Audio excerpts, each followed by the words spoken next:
So hello everyone. I hope आप सभी लोग ठीक होंगे। आज का हमारा लेक्चर नंबर 3 है एग्री इन्फॉर्मेटिक्स का, जो बीएससी एग्रीकल्चर हमारा बीएससी एग्रीकल्चर 5th सेमेस्टर या 6th सेमेस्टर में हमारा सब्जेक्ट है। सो वीडियो को हम बिना देरी के स्टार्ट करते हैं। यदि आपने इससे पहले वाला लेक्चर को नहीं देखा है तो आप लोग जाकर देख सकते हैं। आज का हमारा जो टॉपिक्स है उसका नाम है क्लासिफिकेशन ऑफ कंप्यूटर्स।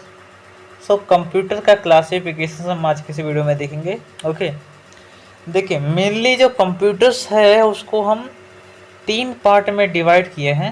सबसे पहले हमारा आता है एनालॉग कंप्यूटर, सेकंड हमारा आता है डिजिटल कंप्यूटर एंड थर्ड हमारा आता है हाइब्रिड कंप्यूटर। ओके, यानी कि फर्स्ट नंबर पर हमारा एनालॉग कंप्यूटर, सेकंड नंबर पर डिजिटल कंप्यूटर, थर्ड नंबर पर हमारा हाइब्रिड कंप्यूटर। ओके, नेक्स्ट देखते हैं। डिजिटल कंप्यूटर में हमारा 2 टाइप्स में बांटा गया है। पहला हमारा है on the basis of purpose and second हमारा है basis on size and performance.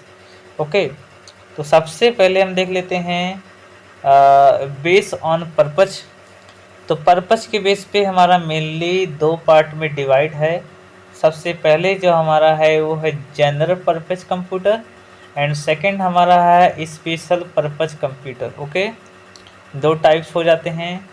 And हमारा जो साइज और परफॉर्मेंस के बेस पे जो बांटा गया है उसके अकॉर्डिंग में देखा जाए जो डिजिटल कंप्यूटर्स होते हैं वो मेनली 4 टाइप्स के होते हैं। कितने टाइप्स के? 4 टाइप्स के। पहला हमारा होता है माइक्रो कंप्यूटर्स, सेकेंड हमारा होता है मिनी कंप्यूटर, थर्ड हमारा होता है mainframe computer and fourth हमारा होता है supercomputers. Okay, doubt clear हो गया। अब देखिए हमारा मैक्रो कंप्यूटर जो होता है वो उसको मेनली हमने 6 पार्ट में डिवाइड किया है। 6 पार्ट में एक हमारा होता है इसमें डेस्कटॉप कंप्यूटर, एक हमारा होता है लैपटॉप कंप्यूटर, एक हमारा होता है नोटबुक कंप्यूटर, एक हमारा होता है टैबलेट या फिर पीसी कंप्यूटर, एक हमारा होता है पाल्म टॉप कंप्यूटर और एक हमारा होता है एक स्मार्टफोन। देखिए ये हमारा माइक्रो कंप्यूटर का एक टाइप्स हो जाता है। ओके, आई होप आप लोग थोड़ा अंडरस्टैंड कर पा रहे होंगे मेरी लैंग्वेजेस को। मैं आप लोग को एक बार फिर से आप लोग को रिवाइज कर दूं कि किस टाइप्स में कंप्यूटर्स को डिवाइड किया गया है। तो देखिए सबसे पहले कंप्यूटर्स को मेनली 3 पार्ट में हमने सबसे पहले डिवाइड किया। एक हमारा एनालॉग कंप्यूटर, एक हमारा डिजिटल कंप्यूटर, एक हमारा हाइब्रिड कंप्यूटर। ओके, फिर उसके बाद हमने डिजिटल कंप्यूटर्स को हमने 2 पार्ट में डिवाइड किया गया कि पहला हमारा on the base of purpose and base on size and performance, यानी कि पर्पज और परफॉर्मेंस के बेस पे हमने 2 पार्ट में डिवाइड किया।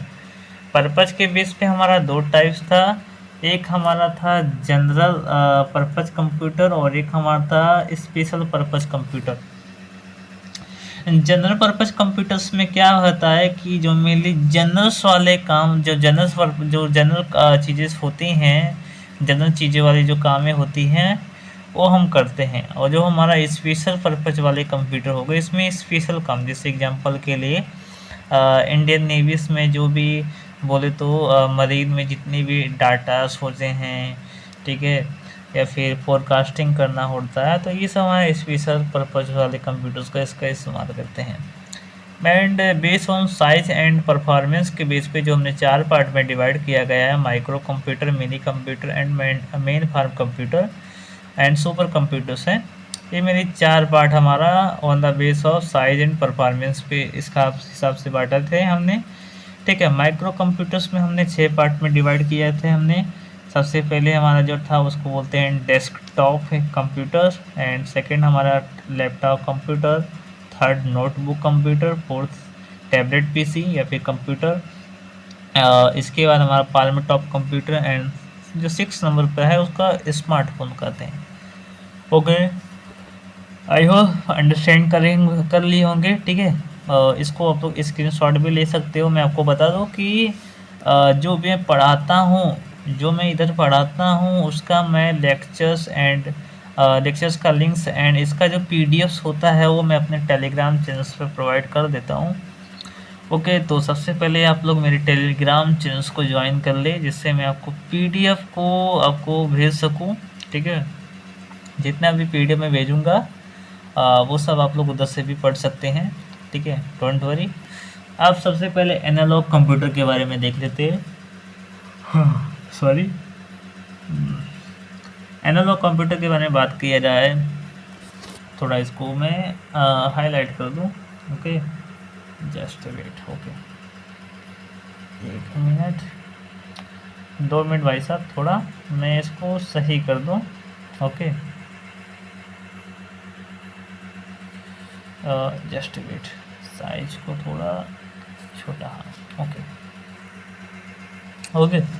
तो एनालॉग कंप्यूटर की मैं बात करूँ तो एनालॉग कंप्यूटर अंकों पर कार्य न करते हुए जो भौतिक रूप से जो उपलब्ध डाटा होते हैं उन पर सीधा कार्य करते हैं हमारे एनालॉग कंप्यूटर। ओके, इसके बाद भौतिक डाटा जैसे हमारे ताप हो गया यानी टेम्परेचर, दाब यानी कि प्रेशर, लंबाई का मतलब क्या लेंथ, ठीक है, विद्युत अथवा अन्य द्रव्यों के प्रभाव आदि भौतिक राशियों के रूप में होते हैं।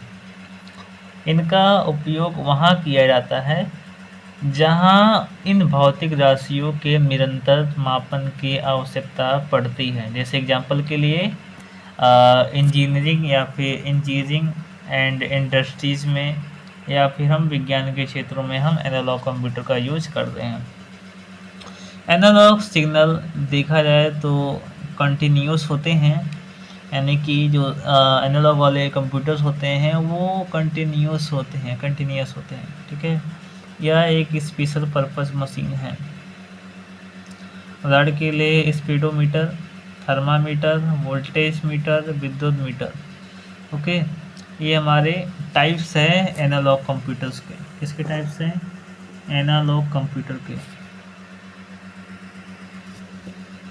अगला आता है हमारा डिजिटल कंप्यूटर। तो डिजिटल कंप्यूटर्स में देखा जाए तो डिजिटल जो कंप्यूटर्स होते हैं, डिजिटल कंप्यूटर अंकों पर कार्य करते हैं। किस पर कार्य करते हैं? अंकों पर कार्य करते हैं। ये उन्हीं डाटा पर कार्य करते हैं जो बाइनरी डिजिट में होते हैं। डिजिटल कंप्यूटर में सभी इंस्ट्रक्शंस एवं डाटा एक साथ इनपुट किए जाते हैं। वह कंप्यूटर निर्देशानुसार गणनाएं करके परिणाम आउटपुट के रूप में प्रदान करते हैं। गणना करने के साथ साथ ये तार्किक क्रियाएं भी करता है, यानी कि ये तार्किक क्रियाएं भी करता है। ओके, डिजिटल सिग्नल में देखा जाए असतत यानी कि डिसकंटिन्यूस होते हैं, यानी कि जो डिजिटल जो कंप्यूटर होते हैं ये डिसकंटिन्यूस होते हैं। डिजिटल कंप्यूटर्स को सामान्यतः दो प्रकार से बांटा गया है। एक हमारा होता है बेस ऑन पर्पज, यानी कि उद्देश्य के आधार पर, एंड एक हमारा होता है base on size and performance. ये मेनली दो टाइप्स हैं। ओके, आई होप समझ गए होंगे। तो सबसे पहले बेस ऑन पर्पज के हिसाब से देखा जाए तो उद्देश्य के आधार पर कंप्यूटर को दो प्रकार से विभाजित किया गया है। सबसे पहले जनरल पर्पज कंप्यूटर। ओके, तो जनरल पर्पज जो कंप्यूटर्स होते हैं या ऐसे कंप्यूटर्स होते हैं जो जनरल कामों में यूज करते हैं, जैसे वर्ड प्रोसेसिंग या फिर लेटेस्ट बनाने में, डॉक्यूमेंट तैयार करने में। तो इसमें हम जनरल पर्पज कंप्यूटर का इस्तेमाल करते हैं। इसके बाद हमारा आता है स्पेशल पर्पज कंप्यूटर्स। तो स्पेशल पर्पज कंप्यूटर ऐसे कंप्यूटर्स होते हैं जो हम स्पेशल कामों में हम यूज करते हैं। जैसे एग्जांपल के लिए अंतरिक्ष विज्ञान एवं खगोल शास्त्र में, भौतिक एवं रासायनिक विज्ञान में शोध के लिए, यातायात नियंत्रण में, कृषि विज्ञान में, फिल्म उद्योग में, ठीक है, मौसम विज्ञान में, उपग्रह संचालन में। तो ये सब हमारे स्पेशल जो कामें होती हैं उनको हम करने के लिए हम स्पेशल पर्पस कंप्यूटर का यूज हम करते हैं। Okay, sorry. सेकेंड हमारा base on size and performance. तो साइज और परफॉर्मेंस के बेस पे मेनली हमने 4 पार्ट में डिवाइड किया है। Microcomputer, minicomputer, mainframe computer and supercomputer, ये हमारे 4 टाइप्स हैं। ओके, सबसे पहले हमारा micro, mini, mainframe and supercomputer. Okay, microcomputers में देखा जाए तो माइक्रो कंप्यूटर्स को 6 पार्ट में डिवाइड किए गए हैं, जैसे डेस्कटॉप हो गया या फिर पीसी हो गया, स्मार्टफोन हो गया, लैपटॉप हो गया, ठीक है, टैबलेट हो गया। तो ये सब हमारे माइक्रो कंप्यूटर्स में आते हैं। अब देखिए, सबसे पहले माइक्रो कंप्यूटर्स जो होते हैं ये माइक्रो प्रोसेसर यानी 1970 में इंटेल जो कॉरपोरेशन द्वारा इंटेल 4004 बनाया गया था। यानी कि यह हमारा जो माइक्रो कंप्यूटर्स होता था, ओके, यह जो मेनली है ये माइक्रो प्रोसेसर पर काम करता है। और ये जो माइक्रो प्रोसेसर है उसका नाम क्या है? उसका नाम है इंटेल कॉरपोरेशन या फिर इंटेल 4004। जो 4004 था ये सबसे पहले 1970s में ये तैयार किया गया था। इन्हीं माइक्रो प्रोसेसर चिप से बने कंप्यूटर ही माइक्रो कंप्यूटर के नाम से जाने जाते हैं। ये देखा जाए तो ये आकार में बहुत छोटे होते हैं। ये जो होते हैं ना, ये आकार में बहुत छोटे होते हैं एवं कम कीमत के होते हैं। यानी इनका जो प्राइस होता है ये कम होता है। ओके, समझ गए होंगे। इनकी स्टोरेज कैपेसिटी और स्पीड सामान्यतः कम होती है। देखिए, कैपेसिटी और जो स्पीड होती है, ठीक है, स्पीड और कैपेसिटी जो होती है इनकी बहुत ही कम होती है। और ये जो होते हैं घरों, कार्यालयों, ठीक है, व्यावसायिक तौर पर मनोरंजन एवं विद्यालयों आदि क्षेत्रों में इनका उपयोग हम करते हैं। इनकी क्षमता 1,00,000 संक्रियाएं प्रति सेकंड होती है। यानी कि इनकी जो क्षमता होती है ना, कैपेसिटी, वो 1,00,000 संक्रियाएं प्रति सेकंड होती है। इनमें एक ही सीपीयू होता है और एक समय में एक ही यूजर वर्क कर सकता है। यानी कि देखा जाए तो इनमें एक ही सीपीयू लगा होता है। कितना सीपीयू लगा होता है? सिर्फ एक सीपीयू लगा होता है और यह एक समय में एक ही यूजर इसको बोले तो इस्तेमाल कर सकता है। जैसे मान लीजिए मेरे पास लैपटॉप्स है तो मैं ही चला सकता हूँ एक समय में। अगर मेरे को 1 घंटा लैपटॉप को यूज करना है और तो मैं ही खाली यूज कर पाऊँगा, ना कि कोई और। मान लो किसी और को लैपटॉप लेना है तो उसको भी उसके समय के लिए उसको लैपटॉप देना पड़ेगा। ओके, इसलिए इसे पर्सनल कंप्यूटर या फिर पीसी बोलते हैं। ओके, पीसी का मतलब समझ गए होंगे। इसे पर्सनल कंप्यूटर क्यों बोलते हैं? उदाहरण के लिए एप्पल मैक, एग्जांपल के लिए एप्पल मैक हो गया, ठीक है, आई मैक, IBM PS2 और IBM जैसे जो कंप्यूटर्स हैं ये सब हमारे माइक्रो कंप्यूटर्स में आते हैं।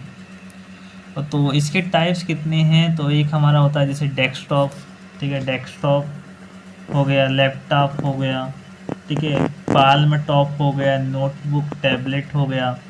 और एक हमारा होता है स्मार्टफोन। एक हमारा क्या होता है? स्मार्टफोन। स्मार्टफोन यानी मोबाइल, यानी कि मोबाइल ये हमारा 6वां नंबर पे। ओके, समझ गए। चलिए ठीक है, अगला आता है हमारा मिनी कंप्यूटर। तो मिनी कंप्यूटर ये मध्यम आकार के सामान्य उद्देश्य वाले कंप्यूटर होते हैं। ये माइक्रो कंप्यूटर की तुलना में अधिक कार्यशील, शक्तिशाली एवं अधिक कीमत वाले होते हैं। मिनी कंप्यूटर यानी देखा जाए जो मिनी कंप्यूटर्स होते हैं ये थोड़े महंगे होते हैं और ज़्यादा शक्तिशाली होते हैं। शक्तिशाली का मतलब क्या है? इनकी जो कैलकुलेशन की जो स्पीड्स होती हैं या फिर डाटा को प्रोसेस करने की जो स्पीड होती है वो ज़्यादा होती है। ओके, और इनकी जो स्टोरेज जो कैपेसिटी होती है बहुत ज़्यादा होती है मिनी कंप्यूटर की। मिनी कंप्यूटर का बहुत ज़्यादा का मतलब क्या है? इतना भी ज़्यादा नहीं, कुछ लिमिटेशंस है। ओके, चलिए ठीक है, आगे हम बढ़ते हैं। अगला हमारा है मेन फार्म कंप्यूटर। ये बहुत इम्पोर्टेंस है क्योंकि ये जास्ती सवाल में नहीं पूछा जाता है, फिर भी इम्पोर्टेंस बहुत जास्ती है क्योंकि इसको समझना है। ये कंप्यूटर जो होते हैं ये मिनी कंप्यूटर की तुलना में बड़े एवं शक्तिशाली होते हैं, ठीक है। इन पर एक ही समय में एक से अधिक लोग विभिन्न कार्य कर सकते हैं, इसीलिए ठीक है ये जो कंप्यूटर्स है ये थोड़ा बोले तो कॉस्टली हो जाता है एंड बोले तो लोगों को यूज करने के लिए बोले तो ज़्यादा से ज़्यादा लोग भी इसको इस्तेमाल कर सकते हैं, इसलिए डिमांडिंग भी होता है। इनमें भी मल्टी यूजर्स ऑपरेटिंग का उपयोग होता है, यानी कि इनमें जो मल्टी यूजिंग्स जो ऑपरेटिंग्स वाले जो सिस्टम्स हैं इनमें मौजूद होता है। मल्टी यूजर ऑपरेटिंग एक ऐसा सिस्टम है जिसमें दो या दो से अधिक या फिर 10 से अधिक लोग बोले तो कंप्यूटर को ऑपरेट कर सकते हैं, यानी चला सकते हैं। इनमें इंटरनल मेमोरी की संग्रहण जो क्षमता होती है लार्ज होती है। इनका जो उपयोग होता है जैसे बैंकिंग में, अनुसंधान यानी रिसर्च में, रक्षा यानी कि जो डिफेंस वाली चीज़ें हैं उनमें यूज किया जाता है मेन फ्राम कंप्यूटर्स का। रेलवे हो गया, आरक्षण, ठीक है, रेलवे आरक्षण, अंतरिक्ष आदि क्षेत्रों में हम मेन फार्म कंप्यूटर का इस्तेमाल करते हैं। तो कुछ कंप्यूटर्स के नाम हैं जो आप लोग थोड़ा याद कर सकते हैं अगर जो आपको याद करने की ज़रूरत हो तो, जैसे IBM 370, IBM yes by 390, UNIVAC 1110, ये सब हमारे मेन फ्राम कंप्यूटर्स हैं। आगे बढ़ते हैं। अगला आता है हमारा सुपर कंप्यूटर। सुपर कंप्यूटर क्या है आपको बता दूं कि सुपर कंप्यूटर नाम से ही बोलते सुपर है। सुपर का मतलब क्या, ऐसा समझ लीजिए सुपरमैन है। आपने सुपरमैन पिक्चर तो देखा होगा, द स्टील। तो सुपरमैन बोले तो एक ऐसा शक्तिशाली व्यक्ति है जिसके पास समझ लो जिसके पास अधिक पावर है, इतना पावर कि कुछ भी वो कर सकता है।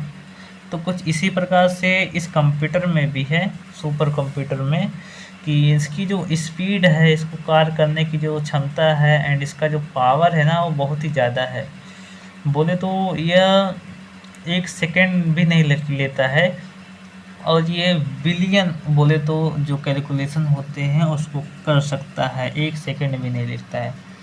ओके, समझ गए होंगे। और देखा जाए तो नॉर्मली ये बहुत ही महंगे होते हैं। बहुत ही महंगे का मतलब क्या है, बिलियन में ये मिलते हैं, ठीक है। तो इसलिए इसको ज़्यादा लोग यूज़ नहीं करते हैं। हमारे भारत में भी सुपर कंप्यूटर है, ऐसा कुछ भी नहीं है, ठीक है, बट ये बहुत ज़्यादा महंगे होते हैं। ओके, अगला आता है हमारा हाइब्रिड कंप्यूटर। तो हाइब्रिड कंप्यूटर देखा जाए तो एनालॉग और जो डिजिटल जो कंप्यूटर्स होते हैं इन दोनों को गुणों का समावेश यानी कि क्रॉस करा के इसको तैयार किया जाता है।